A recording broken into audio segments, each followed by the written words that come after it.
Hello everyone, आज हम करते हैं एक्सरसाइज 8.1 के नेक्स्ट क्वेश्चंस। पिछली वीडियो में हमने 5 क्वेश्चन कर लिए थे। आज हम स्टार्ट करते हैं 6 क्वेश्चन से। जो जितने भी क्वेश्चन रह गए आज कंप्लीट कर लेते हैं, ठीक है। तो यहाँ पर 6 क्वेश्चन की स्टेटमेंट क्या है। If angle A and angle B are acute angle such that cos A is equal to cos B, then show that angle A equal to angle B. वो कह रहा है angle A and angle B क्या है, acute angles हैं, ठीक है।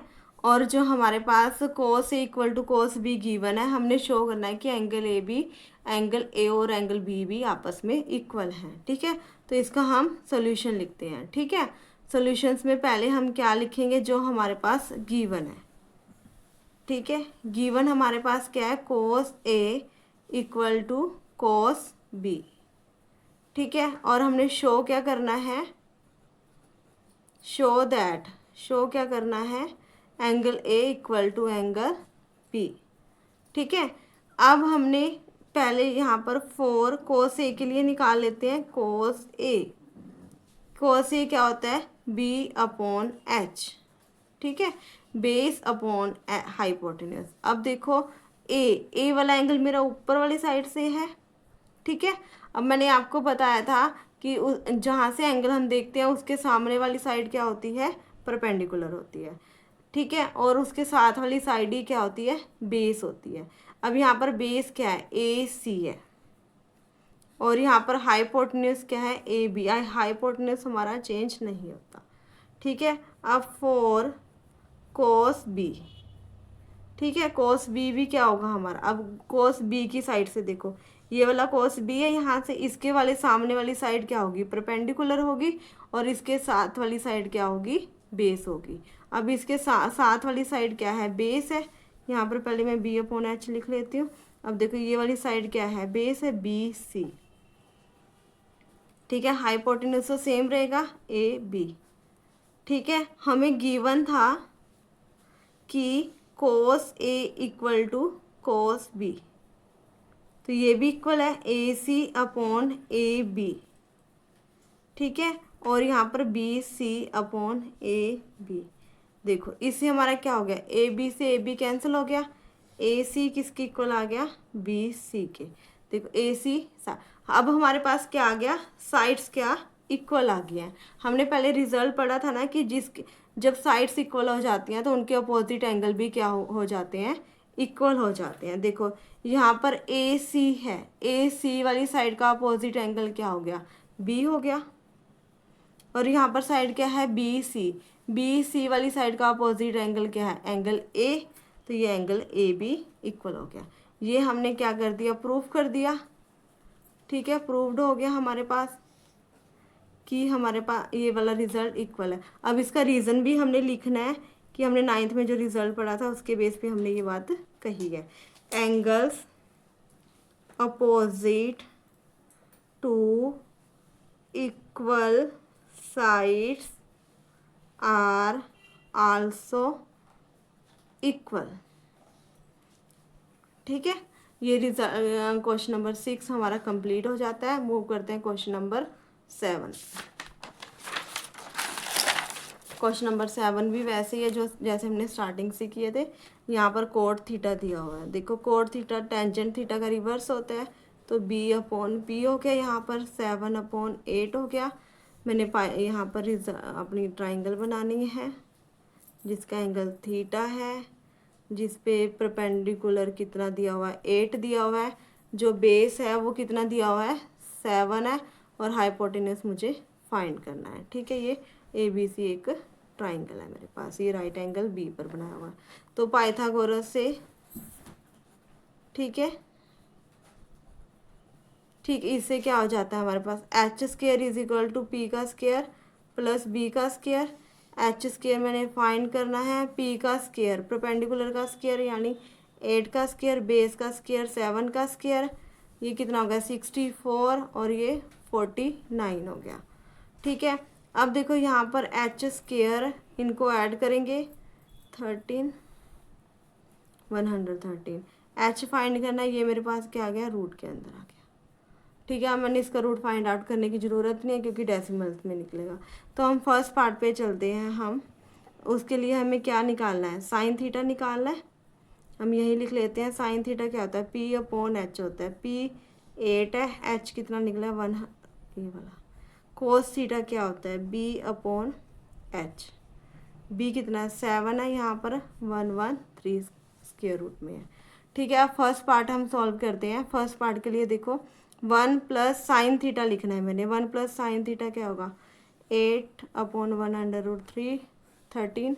यहाँ पर 1 माइनस 8 113। ठीक है, आपने ये आइडेंटिटी पढ़ी होगी कि जैसे एक a प्लस बी हो और a माइनस बी हो, वो किसके इक्वल होता है, ए स्क्वायर माइनस बी स्क्वायर के इक्वल होता है। ठीक है, यही आइडेंटिटी हम इसमें यूज़ करेंगे। पहले डिनोमिनेटर भी साथ ही लिख लेते हैं। कोस यहाँ पर 7/113, यहाँ पर 1 माइनस 7/√113। देखो ऊपर आइडेंटिटी 1 का स्क्वायर माइनस 8 अपॉन रूट में 113 इसका स्क्वायर। नीचे भी यही करेंगे, 1 का स्क्वायर माइनस 7/113 का स्क्वायर। देखो यहाँ पर 1 का स्क्वायर, यहाँ पर 8 का स्क्वायर तो 64 हो जाएगा, लेकिन यहाँ पर रूट है ना, इसके ऊपर रूट और स्क्वायर रूट आपस में कैंसिल हो जाते हैं। सॉरी, रूट और स्क्वायर कैंसिल हो जाते हैं, 113। ठीक है, यहाँ पर 1, यहाँ पर 49 113 हो जाएगा। ठीक है, अब देखो यहाँ पर 1 एलसीएम ले लो इसके साथ, 113 माइनस 64, नीचे यहाँ पर 113। नेक्स्ट नीचे वाला सॉल्व करेंगे, एलसीएम लेंगे, 3 माइनस 49 नीचे 113। ये वाला इसके साथ कैंसिल हो जाएगा, ऊपर माइनस करेंगे, यहाँ पर 13 में से 4 माइनस करेंगे 9, यहाँ रहेगा 10 में 6 गए 4, और यहाँ पर 13 में से 9 गए 4, और यहाँ पर 10 में से 4 गए 6। तो ये एक फर्स्ट पार्ट का रिजल्ट मेरा ये आ जाता है। सेकंड पार्ट में मैंने क्या करना है, कोट स्क्वायर थीटा निकालना है। आप यहीं पर भी कहीं पर भी कोट थीटा की जो वैल्यू है उसको दोबारा से लिखें और स्क्वायर कर दें उसका। कोट स्क्वायर थीटा यानी 7/8 का स्क्वायर, तो यहाँ पर 7 7 49, 8 8 64। ठीक है, ये बात मेरे पास रिजल्ट आ गया। नेक्स्ट मूव करते हैं क्वेश्चन नंबर 8 के ऊपर।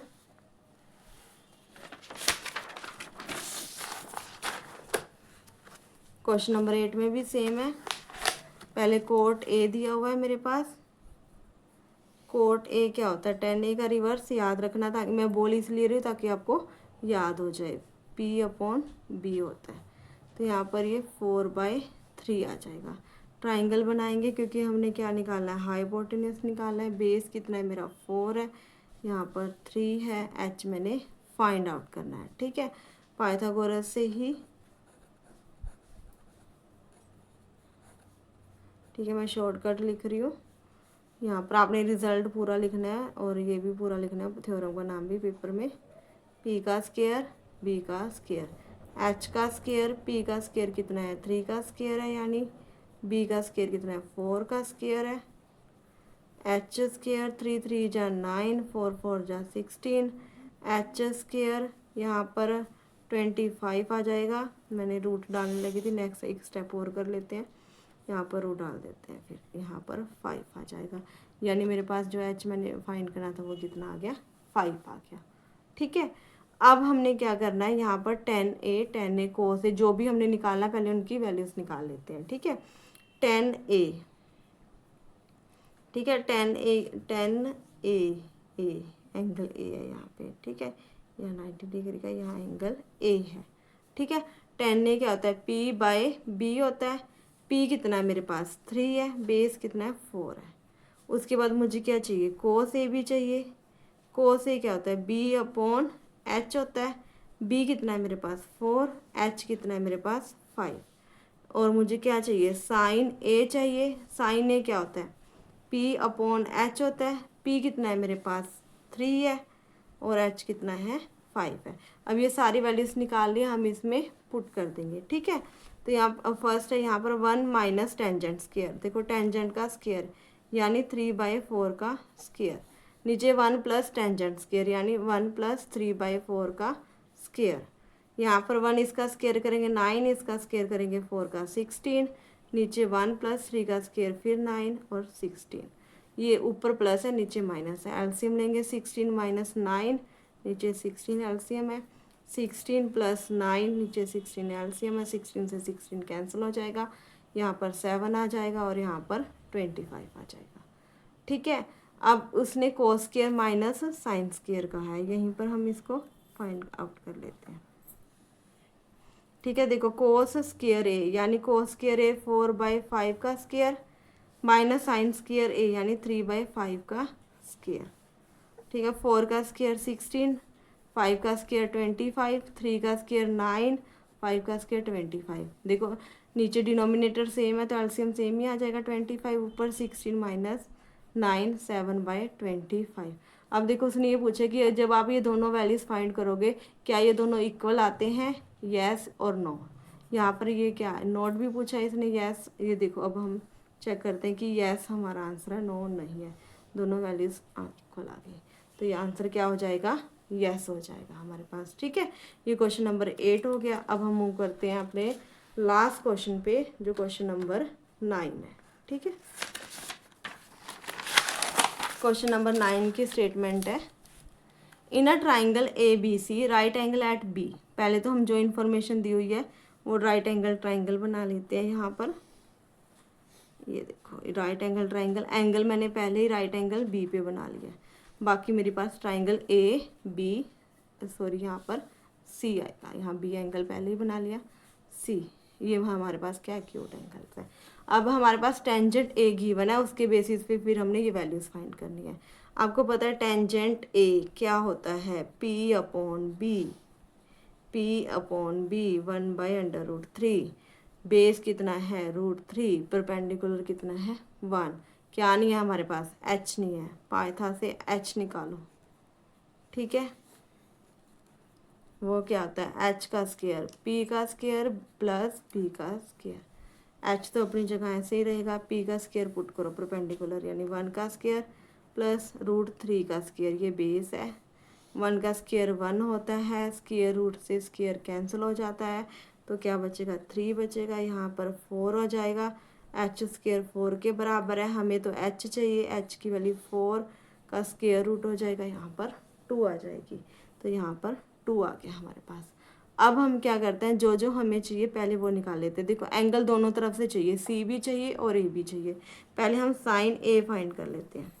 देखो साइन ए क्या होगा, पी अपॉन एच होगा, पी परपेंडिकुलर क्योंकि एंगल ए ये है ना, इसके सामने वाली साइड क्या होगी, परपेंडिकुलर होगी, पी 1/2। कोस ए बी यहीं से फाइंड कर लेते हैं, कोस ए बी चाहिए हमें, तो कोस ए बी अपॉन एच होता है, बेस √3 अपॉन एच, एच कितना है 2 है। ठीक है, अब एंगल चेंज करके चाहिए हमें, साइन सी चाहिए और यहाँ पर कोस सी चाहिए, sine c p upon h, cos c b upon h यहाँ पर। अब देखो सी ऊपर से देखेंगे, सामने वाली साइड क्या हो जाएगी, परपेंडिकुलर हो जाएगी। ठीक है, अब परपेंडिकुलर इसमें क्या बना है √3, एच तो सेम ही रहेगा 2। अब कोस सी बी अपॉन एच होता है, अब बेस क्या बन गया, ये वाला बन गया ना, क्योंकि इसके सामने वाली साइड तो परपेंडिकुलर है कोस सी के वाली, अब जो इसके साथ साइड जुड़ी हुई है वो क्या है, बेस है 1 है, तो 1/2 हो जाएगा हमारे पास, हाइपोटेन्यूज 2 है। अब पहले फर्स्ट पार्ट को सॉल्व करते हैं। फर्स्ट पार्ट में देखो क्या चाहिए, साइन ए चाहिए जो हमारे पास क्या है 1/2, फिर क्या चाहिए कोस सी चाहिए जो वो भी क्या है 1/2 है, बीच में प्लस का साइन है, फिर क्या चाहिए कोस ए √3/2 साइन सी मल्टीप्लाई में √3/2। देखो 1 से 1 मल्टीप्लाई, 2 से 2 मल्टीप्लाई 4 प्लस √3 से √3 मल्टीप्लाई होगा, √3 का स्क्वायर आएगा, √3 के स्क्वायर से जैसे यहाँ पर एक बार देख लो ये आ जाएगा √3 का स्क्वायर, तो स्क्वायर से रूट कैंसिल हो गया, तो 3 बचेगा, नीचे क्या आ जाएगा 4, एलसीएम लेंगे 4, 1 + 3 यहाँ पर 4/4 हो जाएगा, 4 से 4 कैंसिल, तो आंसर क्या आ जाएगा 1। अब हम करते हैं सेकंड पार्ट।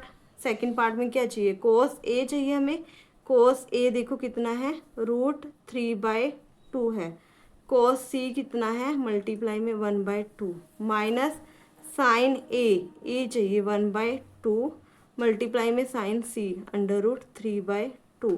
अब देखो √3 से 1 मल्टीप्लाई होगा √3, ठीक है। 2 से 2 मल्टीप्लाई हुआ 4, √3 से 1 मल्टीप्लाई हुआ √3, 2 4। अब यहाँ पर देखो ये दोनों सेम है, वैसे भी कट जाएंगे। अगर आपने एक स्टेप करना है एलसीएम लो ये लो, पहले ही पता चल रहा है सेम है और साइन अपोजिट है, ये प्लस का ये माइनस का, तो आंसर क्या आ जाएगा 0 आ जाएगा इसके।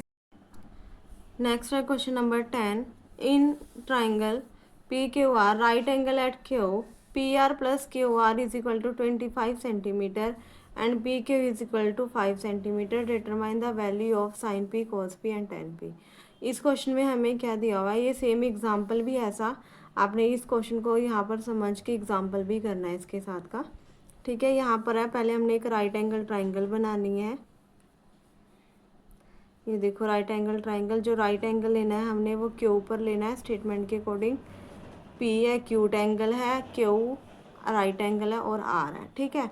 अब देखो इसके अकॉर्डिंग हमारे पास मेजरमेंट दी हुई है p are plus Q r, p are plus Q r. देखो p are plus Q r यानी हाइपोटेन्यूज की और इसकी यहाँ पर ये वैल्यू दी हुई है, ठीक है। यहाँ पर तो यहाँ पर जो गिवन है मैं यहाँ लिख लेती हूँ P are plus Q R is equal to 25 centimetre. P Q यानी बेस मेरे पास गिवन है 5 सेंटीमीटर, ठीक है। पहले तो मुझे अलग अलग इनकी साइड्स निकालनी पड़ेगी क्योंकि दो साइड्स का सम दिया हुआ है, तो एक सिंगल साइड्स हमें पता करनी होगी कि क्या है। मैं वही पाइथागोरस थ्योरम लगाती हूँ यहाँ पर, ठीक है। इसके अकॉर्डिंग क्या होता है मेरे पास h का square is equal to P का स्क्वायर प्लस बी का स्क्वायर। h देखो मेरे पास हाइपोटेन्यूज क्या है यहाँ पर पी आर का square is equal to P R के बाद यहाँ पर परपेंडिकुलर क्या है क्यू आर का स्क्वायर प्लस बेस क्या है पी क्यू इसका स्क्वायर, ठीक है। अब देखो मेरे पास P are plus Q R दिया, मुझे इसमें से या तो पी आर की वैल्यू निकालनी है या क्यू आर की वैल्यू निकालनी है। एक चीज़ की वैल्यू निकाल के मैंने आगे पुट कर देनी है। अगर मैं मान लो यहाँ पर देख लो पी आर की वैल्यू निकालती हूँ तो मेरे पास क्या आ जाता है 25 माइनस क्यू आर इस तरफ जाके माइनस का हो जाएगा। अब मैं पी आर की जगह इसकी वैल्यू पुट कर देती हूँ। देखो पी आर की वैल्यू क्या निकली 25 माइनस क्यू आर का स्क्वायर और यहाँ पर क्यू आर का स्क्वायर है हमारे पास और यहाँ पर पी क्यू की वैल्यू जो दी हुई है वो पुट कर देंगे 5 है इसका स्क्वायर। अब यहाँ पर ये स्क्वायर है, इस पे ना हम आइडेंटिटी यूज़ करेंगे, जो ये वाला स्क्वायर है a माइनस बी का स्क्वायर वाली, तो वो किसके बराबर होता है a का स्क्वायर प्लस b का स्क्वायर माइनस 2ab वाली आइडेंटिटी यूज़ करेंगे। तो यहाँ पर मैं लिखती हूँ जैसे 25 का स्क्वायर प्लस क्यू आर का square -2 into 25 into Q R, ठीक है। इक्वल में मेरे पास यही रहेगा क्यू आर का स्क्वायर प्लस 5 का स्क्वायर। देखो 25 का स्क्वायर क्या होता है 625, क्यू आर का whole square as it is, इसको मल्टीप्लाई करेंगे 50 क्यू आर, ठीक है। यहाँ पर क्यू आर का स्क्वायर ही रहेगा और 5 का स्क्वायर 25 हो जाएगा, ठीक है। अब देखो इसमें से जो करते ये भी प्लस का ये भी प्लस का, जब मैं इसको लेफ्ट या राइट साइड पे ऐसे लेके जाऊंगी तो एक साइन नेगेटिव हो जाएगा और ये आपस में कट जाएंगे, ठीक है। और यहाँ पर अब देखो मेरे पास क्या आया है 625 माइनस 50 क्यू आर, ठीक है। ये क्यू है इज इक्वल टू 25 है। अब मैंने क्या करना है यहाँ पर ये 625 को लेफ्ट साइड पे ले आती हूँ माइनस के 25 और ये माइनस के 50 है तो ये इसको राइट साइड पे लेके जाऊंगी, इसका साइन चेंज हो जाएगा पॉजिटिव क्यू आर बन जाएगा, ठीक है। अब आप यहाँ पर देखो इसका क्या 25 माइनस कर दिया तो 600 बचेगा, यहाँ पर 50 क्यू आर बचेगा। यहाँ से मेरे पास क्यू आर की जो वैल्यू निकलेगी वो कैसे निकलेगी 600/50, यहाँ पर 0 से 0 कैंसिल होगी, 5 × 5, यहाँ पर 1 बचेगा, 5 × 2 = 10, यानी मेरे पास क्यू आर कितना आ गया 12 आ गया, ठीक है। अब मैंने अब क्यू आर आ गया, मैंने पी आर भी निकालना ना। पी आर क्या था 25 माइनस 12, क्यू आर था ना यानी 25 माइनस 12, यहाँ पर माइनस करेंगे 13 आ जाएगा, ठीक है। अब देखो मेरे पास पी आर की वैल्यू कितनी आई है यहाँ पर क्यू आर मेरे पास 12 आ गया, पी आर की वैल्यू आई है 13। अब देखो बस मैंने जो मेरे पास था उसने पूछा हुआ वो निकाल देना है। साइन पी पूछा था, एक्यूट एंगल पी पर ही है हमारे पास, इसके सामने वाली साइड परपेंडिकुलर होती है, पी अपॉन एच यानी 12/13। ठीक है। उसके बाद कोस पी पूछा था, वो क्या होता है, बेस अपॉन हाइपोटेन्यूज। और यहाँ पर बेस बी क्या है, देखो बेस क्या है 5 है और यहाँ पर हाइपोटेन्यूज 13 है। उसके बाद 10 पी पूछा था हमारे पास और वो क्या है 10 के साथ देखो यहाँ पर पी अपॉन बी है। पी कितना है मेरे पास, परपेंडिकुलर 12 है और बेस कितना है 5 है। इसके साथ ही हमारी एक्सरसाइज कंप्लीट हो जाती है। Thank you.